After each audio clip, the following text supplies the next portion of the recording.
Est-ce que ceux que vous représentez, les opérateurs économiques nigériens ou nigérians que vous représentez, vous ont déjà saisi pour des dispositions à prendre ou bien jusque-là, ils observent, vous leur demandez de garder espoir? Sincèrement, pour des marchandises étant déjà là, que nous sommes en train de charger et ce que nous comptons,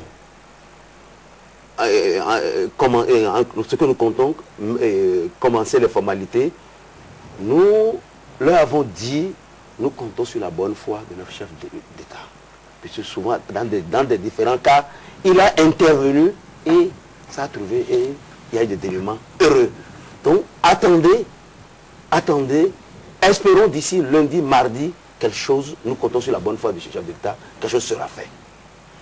Lundi, mardi? Oui, lundi, mardi. Vous lui établissez son calendrier? Non, c'est ce que nous disons à ces opérateurs qui sont pressés de connaître le sort. Oui, mais cette décision, quand je regarde en bas, c'est mis copie au ministre de l'économie et des finances à titre de compte rendu. C'est sûr que si c'est à titre de compte rendu, c'est venu d'en haut. Une instruction du gouvernement. Puisqu'on a pris la décision, mais il faut bien rendre compte, c'est bien mis copie MEF en griffe ATCR, à titre de compte rendu. Cette décision n'émane pas du directeur de la douane. Ça vient de quelque part. Effectivement, nous savons que ce n'est pas une décision qui provient du directeur général de la douane. Il a aussi un chef hiérarchique. Ça provient de... Et ce chef hiérarchique a un chef hiérarchique aussi. Voilà. Et c'est celui que vous appelez pour qu'il vous entende.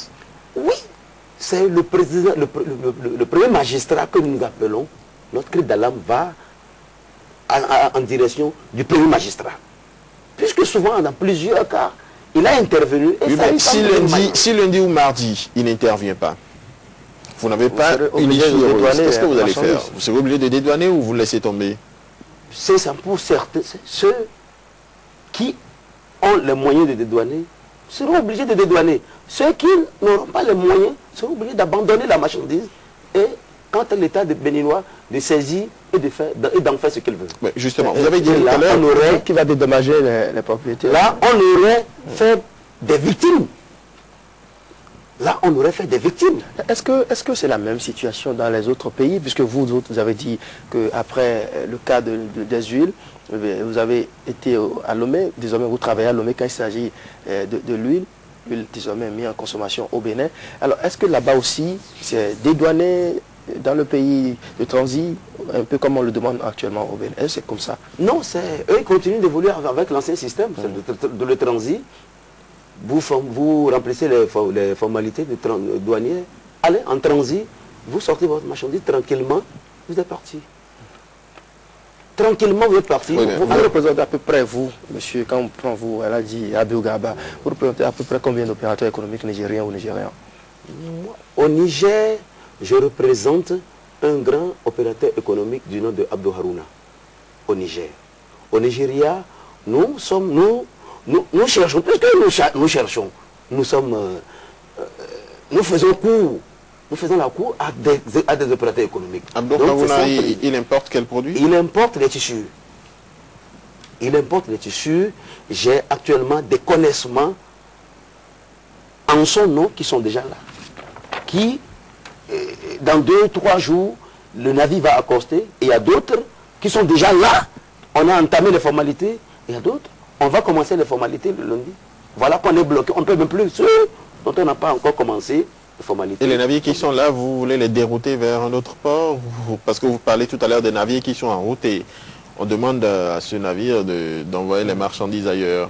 Effectivement, je ne vous le cache pas. Moi, pour l'amour que j'ai pour mon pays, jusque-là, moi j'ai toujours dit à ceux avec qui je travaille, ne déviez pas encore, ne virez pas encore vos marchandises vers le Mais ceux qui mènent la même activité que moi, qui sont étrangers, ont pris leur clic, ils sont déjà partis, et ils sont en train de dire à leurs collaborateurs, virez seulement, virez vos Est-ce que ce n'est pas une conteneurs. stratégie de communication que vous menez, puisque vous insistez sur votre fibre patriotique, sur l'amour que vous avez pour votre pays, et là vous allez jusqu'à dire que vous demandez aux navires de ne pas dévier, de venir, mais malgré ça, vous n'avez même pas encore réglé les problèmes qui sont là pour l'instant, il y aura d'autres encore qui vont s'ajouter. Comment votre opérateur économique qui vous fait confiance, comment est-ce qu'il va analyser votre comportement? Merci beaucoup. Déjà, celui de Maradi me met déjà devant le fait accompli. Il me dit, ce qui est en route, il me dit de ne pas dévier ça vers le B. Ce qui est là n'a pas encore de solution. Moi je dis, Aladi, nous sommes dans un pays, nous avons la chance d'avoir un président qui a un sens, qui met toujours du social dans ce qu'il fait. Donc, attendez toujours. Là, on sent que vous le visez directement, s'il nous regarde maintenant. Vous caressez le sens d'un poil. Non, je ne le caresse pas. Dans plusieurs circonstances, vous n'êtes pas sans savoir que dans plusieurs circonstances, il a intervenu. Et ça a eu des dénouements heureux. Mais nous disons que... S'il est face à une situation où le pays a besoin de l'argent. Le pays a besoin de l'argent. Nous, il y a plusieurs... toujours dans cette activité, il y a plusieurs... Nous avons des propositions. Nous avons des propositions. Il suffit... Comme quoi, par exemple? Quelles propositions? Non, ces propositions, nous n'allons pas le faire sur l'antenne. Qu'on nous invite... Des propositions dans quel sens? Par rapport à quoi? Par rapport aux recettes. Nous allons proposer des choses. Vous n'avez pas proposé avant cette décision et c'est maintenant que cette décision sort que vous le proposez? Oui, mais c'est le sort qui est arrivé à l'huile qui nous a permis d'aller sur d'autres cieux, d'aller à Lomé par exemple, et ce qui se fait à Lomé comparativement à ce qui se fait à Cotonou. Qu'est-ce qui se fait à Lomé? Si je prends par exemple, je vous donne un exemple, le transit plus transport, le transit à Lomé d'un conteneur d'huile est à 350 000, 300 000, 330, 340, 350 000. C'était à combien ici? On était toujours dans la même marge. Le transport à Lomé est un conteneur et demi est à 2 650 000 là-bas. Tandis que le transport d'un conteneur et demi ici à Cotonou est à 1 700 000. Allez-y, imaginez déjà, c'est-à-dire la marge qu'il y a entre Lomé et Cotonou par rapport au transport, au prix de revenus. Pour Lomé, ça se comprend parce qu'ils doivent traverser le Burkina avant d'aller au Niger. Naturellement. Donc, nous, l'avantage que nous avons, c'est notre proximité. On ne peut pas appliquer le même taux en ce qui concerne le transport avec le Togo. Mais le commerçant nigérien, qu'est-ce qu'il doit payer maintenant avec la nouvelle décision sur l'huile? Ici, il dédouane maintenant l'huile ici au Bénin, c'est ça? Oui, il donne l'huile au Bénin et le dédouanement d'un conteneur d'huile ici au Bénin, tout frais confondus, lui coûte 2 450 000, 2 500 000. Sans le transport? Sans le transport. Donc quand il ajoute le transport, il se retrouve à peu près à combien? Oui, aidez-moi à faire le calcul, 2 500 000 plus 1 700 000. Vous voyez, voilà.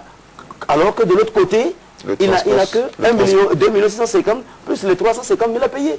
Donc ce qui veut dire qu'il y a une marge de 1 million et quelques. Voilà. Donc c'est pour ça que je vous dis, nous avons des propositions concrètes que l'État béninois perd. Pardon? C'est tout ça là que nous perdons ici avec la décision de mise en consommation. Oui. Le transporteur paie. Les gens comme nous, bon, nous on a encore la chance pour l'huile, on continue de travailler là-bas.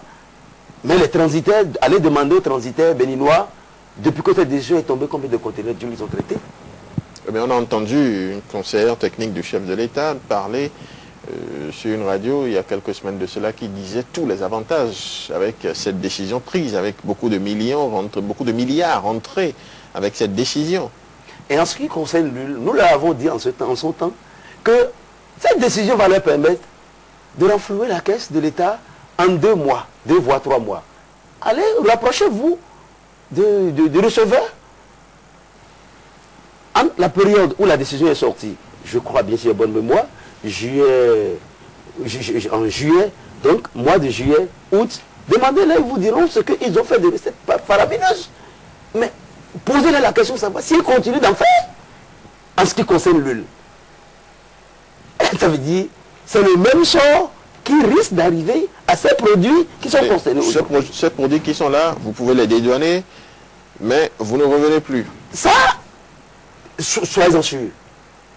Moi, je dis toujours, je continue toujours de compter sur la bonne foi du chef de l'État, qu'il fasse quelque chose pour que un jour, qu'on ne dise pas que des Béninois ici, pour faire ici, on doit dire que ceux qui ont vu le mal venir, qu'est-ce qu'ils ont fait? Nous voyons le mal venir. C'est pour ça que nous crions. Vous anticipez. Oui, nous crions pour que, en ce moment, qu'on ne dise pas, quand vous avez aperçu. Non, mais il ne s'agit plus là de l'anticipation. Le mal est fait, la décision est prise, elle est mise en exécution. Les camions sont bloqués au port, les produits qui ne sont pas encore chargés et pas encore dédouanés sont toujours bloqués. Ça crée des nuisances pour les transporteurs dont les camions sont bloqués, des nuisances pour les opérateurs économiques qui attendent leurs marchandises pour certainement les revendre, des nuisances aussi pour les entremetteurs, les intermédiaires, les démarcheurs, les importateurs qui, si les marchandises n'arrivent pas à destination, n'auront certainement pas leurs honoraires. Donc ça fait donc des manques à gagner pour cette série d'acteurs. Merci beaucoup, monsieur le journaliste. Sincèrement, les manques à gagner que cette décision,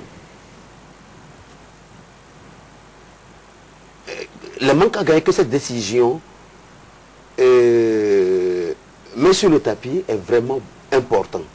D'abord, nous qui sommes des hommes de confiance de ceux-là, vous n'êtes pas sans savoir, je ne sais pas, vous n'êtes pas votre domaine, un conteneur qui atterrit au port de Cotonou n'a que une semaine pour sortir en transit, pour sortir du port. C'est le délai fixé. Oui, c'est une sorte.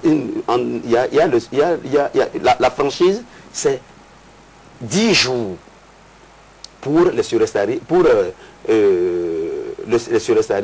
et une semaine pour le gardiennage. Donc, passé ce délai, le conteneur est frappé par des faux frais. Maintenant que ce retard ne provient pas de l'opérateur économique, ne provient pas du transitaire, ça tombe sur la tête de qui? Ça tombe sur la tête de cet intermédiaire qui est allé faire cours à cet opérateur économique pour le produire. C'est-à-dire que vous, là, maintenant, vous êtes dans une situation où, avec cette décision, les pénalités, qui les paiera? C'est nous d'abord. Et nous n'avons pas les moyens de les payer. Pour le faire, on sera obligé de liquider ce que nous avons, des maisons, de liquider tout ce que nous avons pour pouvoir vraiment faire face à ça. Oui, mais à moins que... votre opérateur économique qui vous a mandaté, il sait quand même que ce n'est pas vous qui avez pris la décision. Et que s'il faut payer, s'il faut dédouaner, c'est à lui de débourser l'argent. Ce n'est pas à vous de débourser l'argent. Souvent, dans certaines circonstances se sont présentées et ils ont décliné la responsabilité. Ils ont dit, vous êtes dans un état, vous êtes béninois. C'est pour ça. Oui, mais là maintenant, vous n'allez pas me dire que c'est vous qui allez payer, puisque c'est une décision qui ne vient pas de vous. Oui, ça ne vient pas, c'est vous qui le dites, mais lui... Oui, mais l'opérateur économique, s'il veut se conformer à cette décision, il s'y conforme. Oui, s'il ne veut pas s'y conformer. Je dis que pour les marchandises étant déjà là, nous, qui sommes leurs hommes de confiance, nous, si nous sommes contraints à le faire, nous allons chercher les moyens. Oui, mais vous dites que vous attendez lundi, mardi. Demain, c'est lundi, après-demain, c'est mardi. Oui, nous continuons toujours d'espérer. Nous continuons toujours d'espérer qu'une bonne décision vienne du chef de l'État pour amortir un peu, un temps soit peu. Vous ne pensez pas que ça va être difficile pour le chef de l'État lui-même de prendre cette décision? Je le disais à l'instant, et un téléspectateur vient de confirmer, c'est-à-dire quoi, la décision du directeur général de la douane a été prise parce que, selon les propos de ce téléspectateur, 90% des marchandises vont au Nigeria. 90% des marchandises déclarées en transit au Bénin vont au Nigeria. L'État béninois ne perçoit donc aucun pourcentage sur les frais de dédouanement, alors que le Niger percevrait 14% d'après le téléspectateur. Effectivement. Est-ce que là, le Bénin n'est pas en train de... Effectivement, le Bénin est perdant. Mais je vous ai dit tantôt que ne regardons pas ce que l'autre, le Niger, gagne. C'est un problème de calcul. Si le commerçant nigérien ou nigérien fait son calcul et voit que en passant par le port de Cotonou, avec la nouvelle décision, ça ne l'arrange pas. Et qu'en allant vers Lomé, malgré la distance... Il passe par Lomé, il passe par le Burkina, il passe par le Nigeria, il va atterrir au Nigeria. Ça fait beaucoup de tracas. Oui, mais ça fait beaucoup de tracas, mais chez le commerçant nigérien et nigérien, c'est le revenu qui compte. C'est l'intérêt qui compte.